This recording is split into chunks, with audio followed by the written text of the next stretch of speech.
চীন ও জাপানে ছড়িয়ে পড়েছে হিউম্যান মেটানিউমো ভাইরাস। স্বাস্থ্য বিশেষজ্ঞরা শঙ্কা প্রকাশ করে বলছেন, ভাইরাসটি করোনার মতোই ভয়াবহ আকার ধারণ করতে পারে।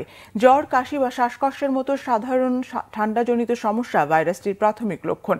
অনেক সময় সংক্রমণের তীব্রতা ব্রঙ্কাইটিস, নিউমোনিয়া, অ্যাজমার মতো সমস্যা সৃষ্টি করতে পারে। এই ভাইরাসে এরই মধ্যে আক্রান্ত হয়েছেন অনেকে। চীনে করোনার মতোই হাসপাতালে রোগীদের ভিড় বেড়েছে। একই অবস্থা জাপানেও।